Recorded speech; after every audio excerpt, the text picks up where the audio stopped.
Magandang araw po ulit. Ito po si Joel Horato and welcome po sa series of talks natin ng Nutrition Towards Health Revolution. At sa topic po na ito today, ang pag-uusapan po natin ay free radicals and antioxidants. And bibigyan po natin ng kaunting pasada sa number one killer disease sa buong mundo at sa buong Pilipinas, which is cardiovascular disease.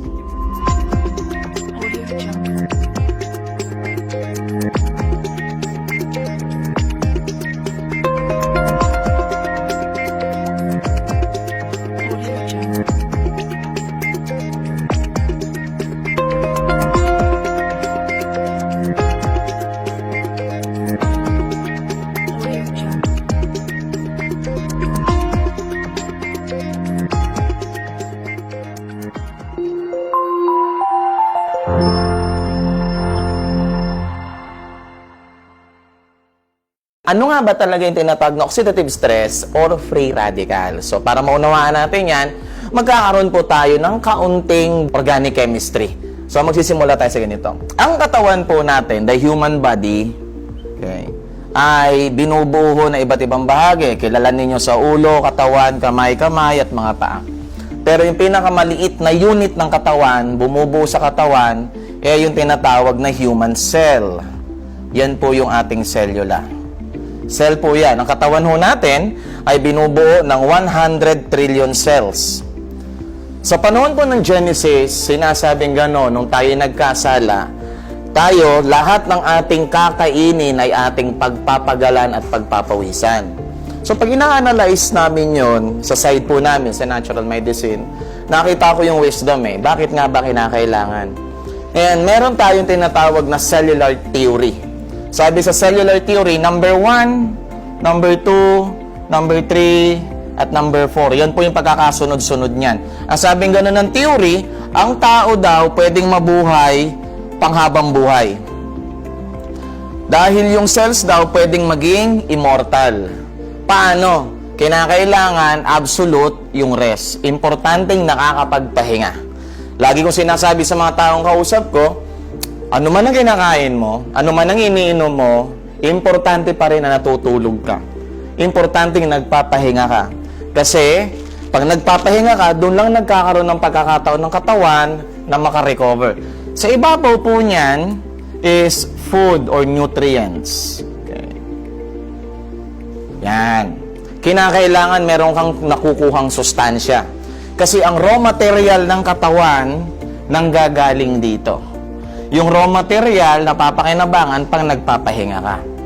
And yung susunod na pinaka-importante is H2O or tubig. Kasi, hindi magmamaterialize o magagamit ng katawan itong sustansya sa loob kung walang method of transfer or transport sa lahat ng cell sa buong katawan. Pero yung pinakahuling, pinaka-importante sa lahat, ito. Kung tawagin ay oxygen. Pwede kang mabuhay ng mahabang panahon ng walang tulog. Pwede kang mabuhay ng ilang linggo ng walang kain. Pwede kang mabuhay ng ilang araw ng walang tubig. Pero hindi ka po pwedeng mabuhay ng ilang oras nang wala kang oxygen or wala kang hangin. So, importante yan. Yan yung tinatawag sa Genesis, breath of life. Hiningahan tayo sa ilong, kaya tayo nagkaroon ng buhay. Ito po yung tinutukoy na iyon. Ngayon, ang sabing ganun sa atin, para tayo makakain, kinakailangan natin pagpaguran. Pag pinagpaguran mo yan, itong pinaka-importanting nutrient na ito sa apat na yan, yan din mismo ang papatay sa human cell. Bakit? Yung oxygen, meron siyang 2 electrons. Pag siya nilanghap mo, gagamitin siya ng katawan para mabuhay ka. Para magamit ng katawan yan, kukunin niya itong isang electron, papasok yan sa loob ng cell. Okay? Ang tawag dyan ay oxygen metabolism. Pag ginamit niya sa loob ng cell, katulad ng ibang bagay na pumapasok sa katawan, maglalabas yan ng byproduct. Maglalabas yan ng waste material. Yung waste material na ilalabas niya, ay ganyan po yung chemical symbol. Ito 2, ito 1. Anong pangalan yan? Oxide. Kaya ako, nauso yung salita na oxidation. Kasi yung oxidation ay galing sa oxide. Okay, nakita nyo, dinaanan ko ito. Bakit kanyo? Kasi lahat ng nabubuhay na cell sa buong katawan, all 100 trillion cells ng katawan, ay dumadanas ng tinatawag na oxidation. Masyado nang malalim, Jo, yung organic chemistry mo. Ano nga ba yung oxidation? Simplihan po natin. Meron kayong mansanas, binalatan, biniyak. Pag nahanginan, nangingitim. Ang tawag doon sa pangingitim ng mansanas, oxidation. Merong bakal, walang pintura, naulanan, naarawan. Okay? Kinalawang. Ano ang tawag doon sa pangangalawang? Corrosion. Anong pinanggalingan ng oxidation ng mansanas? At yung pinanggalingan ng corrosion ng bakal, ang pinanggalingan po ay oxygen. So, ibig sabihin, sa loob ng katawan, sa tuwing humihinga ka, lumalanghap ka ng hangin, ikaw po ay nagkakaroon ng oxidation or nabubulok ka sa loob at kinakalawang ka sa loob nang wala kang kaalam-alam. Pero good news, ang katawan po natin may defense mechanism. May defense mechanism ang katawan natin, tinatawag na ano? Tinatawag po na, since yan ay oxide, ito ay oxidation, tinatawag po yan na anti-oxidant.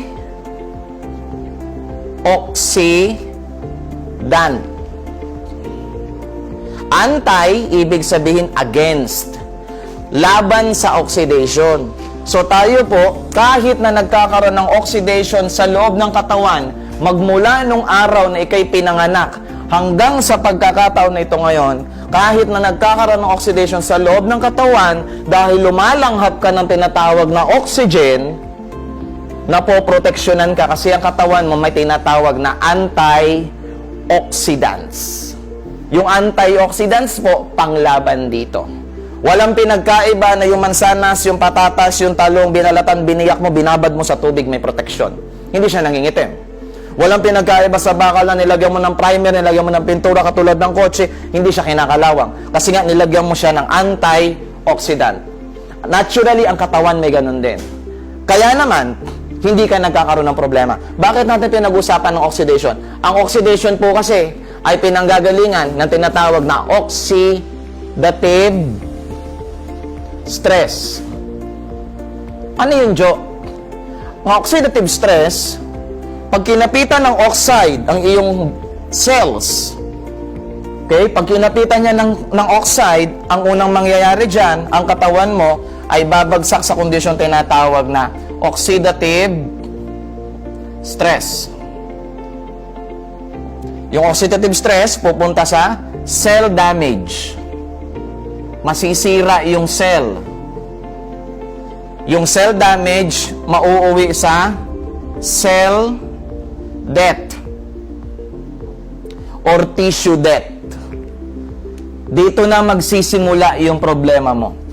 Magmula dito sa oxidative stress, papunta sa cell damage, papunta sa cell death or tissue death. Pag madami na yung cell na nasira, tissue na tawag doon. Pag nagkaroon ng tissue death at dumami siya, magkakaroon ng organ dysfunction. Hindi nagagana yung organo ng katawan. Doon ako ipapanganak yung sakit. Kaya po ang oxidative stress ay pinanggalingan ng iba't ibang klase ng sakit. Katulad ng unang-una, kinakatakutan sa lahat. Number 1 killer sa buong mundo, cardiovascular disease. Sakit sa puso. Pangalawa, diabetes mellitus. Pangatlo, yung sikat na sikat, Big C, acute neoplasm or lahat ng klase ng cancers. And then, pang-apat, chronic obstructive pulmonary disease, COPD or emphysema. And pang-lima, chronic renal failure or chronic kidney disease. Sakit sa bato or dialysis. Ito pong mga ito ay mangilan-ngilan lamang sa mga sakit na po pwedeng makuha or ang pinagmulan ay oxidative stress, oxidation, or free radicals, oxide. Saan galing? Galing doon sa nilalanghap mong oxygen. Ngayon, magtatanong ka sa akin, teka, Joe, ang sabi mo kanina, may antioxidants. Bakit natin pinag-uusapan ito? Naturally po, may defense mechanism ang ating katawan. Antioxidants ang tawag doon sa mga chemicals na yon. At ang antioxidant na meron tayo, dalawang klase. Yung isa ay glutathione, na kung saan meron sa atay. Yung isa, superoxide dismutase. Ito nasa atay, ito ay nasa dugo. May problema nga lang. Ano problema? Pag tumungtong ka ng edad 35 years old, yung level ng glutathione sa atay at level ng SOD or superoxide, oxide ito tinutukoy niya, superoxide dismutase na nasa dugo, pag tumungtong ka ng 35 years old, magsisimula na silang bumaba. Pag nagsimulang bumaba yan, sa edad na 45 years old, 40 years old to 45 years old, doon na ho, nagsisimulang lumabas itong mga sakit na ito. Nandiyan dyan na po yung mga aches and pains. Yung tinatawag ko palagi arthritis or arthritis, rheumatism, pagiging malilimutin, ulyanin, laging pikon, laging galit, iba't ibang klase ho ng bagay mararamdaman natin pagtungtong po sa edad na ito. Bakit? Kasi yung natural na naglalabas, yung natural na lumilinis na antioxidant sa loob ng katawan natin para labanan ito ay nawawala na po. Sampulan ko kayo. Pag-usapan natin dito, cardiovascular disease. Since ito po yung number 1 killer sa buong mundo, yun po pag-uusapan natin. Ang sabi ho sa statistics, sabi ni Dr. Anthony Leachon, sabi niyang ganon, everyday daw, araw-araw daw, may namamatay na 800 na Pilipino ang namamatay sa sakit po na ito. Bakit? Sabi nga ng anak ko, pa, 800 na Pilipino. Sa 800 na Pilipino, okay, baka naman kaya namamatay sa Pilipinas kasi mahirap tayo. At sa ibang bansa ay hindi po. Kasi ganito po yan. Hindi ho natin nababalitaan na 800 na Pilipino ang namamatay araw-araw sa sakit sa puso. Bakit? Kasi namamatay po sila sa loob ng ospital. Ano meron sa ospital? May medical facility, may medical professional, may medical care, mayroong medical intervention, may medication, medical intervention, may drug intervention. And yet, sa kabila ng access sa lahat ng bagay na yon, 800 na Pilipino pa rin na namamatay sa sakit sa puso. Equivalent po yan sa 2 higanteng eroplano na sumasabog. Pero hindi natin nababalitaan kasi nga po, nasa loob yun ng ospital. Papaano yung hindi nagpapa-ospital? Papaano yung hindi nagpapa-check up? Sa abroad, sa US alone, 1 million na Amerikano, men and women, ang namamatay sa sakit na yan, taon-taon. So, hindi usapin dito kung third world country or first world country. Kasi yan ay nakukuha sa lifestyle. Paano nangyayari yan, Jo? Simple lang po. Ito yung inyong puso. Okay? Yan ang puso. Ito yung ugat. Malaki. Kunwari, ito yung atay. At ito yung utak. May dugo dumadaloy, dumadaloy, dumadaloy, dumadaloy. Merong kolesterol, may kolesterol, and then dugo, dugo, dugo, at dugo. Pag-pump ng puso, yung dugo, pupunta doon sa kabilang dulo ng ugat. Para ano? Para mag-supply ng nutrients, ng oxygen, at saka ng tubig sa iba't ibang bahagi ng katawan. Ito ngayon ang naging problema. May free radical. oxide. Kaya ako tinawag na free radical yan. Kasi yan ho, ito yung human cell. Ito yan siya, ito nandito yan. Cell ng ugat natin. Epithelium or epithelial cells, kung tawagin. Epithelial cells. Ang nangyayari ho, itong free radical na ito, kumakapit yan doon sa epithelial cell. Sisirain niya yung cell. Pag sinira niya yung cell, kung ito yung kinakabitan ng cell, yan yung site, yung tissue, nasisira po yan. Paanong nasisira yan? Well, may isa. Itong ugat natin, naturally, bumubuka. Bumubuka yan. Bubuka yan. Ang tawag dyan, dilation. Pag yan bumuka, makakadali ng malaya yung dugo sa loob. Kasi pag pump ng puso, bubuka yung ugat. Dadaloy ng malaya yung dugo sa loob.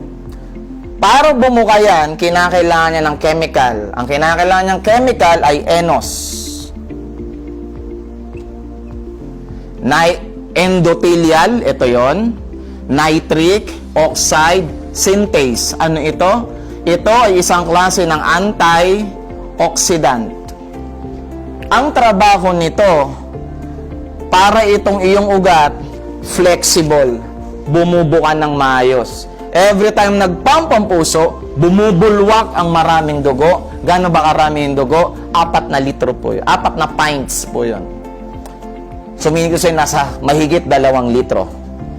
Pag pump ng puso, bubulwak yung dugo. Mabilis na mabilis yung tumatakbo yung dugo dyan. That is 22,000 kilometers per hour na biyahe. Sumisirit yung dugo. Dire-diretso dyan. Kasi pag hindi bumuka yung ugat, maaari yung pumutok or maaari yung magbara. Dahil sa stress, dahil sa unhealthy na diet, dahil sa pollution, ginagawa ng katawan para hindi masira yung lahat, yung buong katawan, itong enos ay idinodonate niya pampatay nito bilang antioxidant. Gumaganap na antioxidant,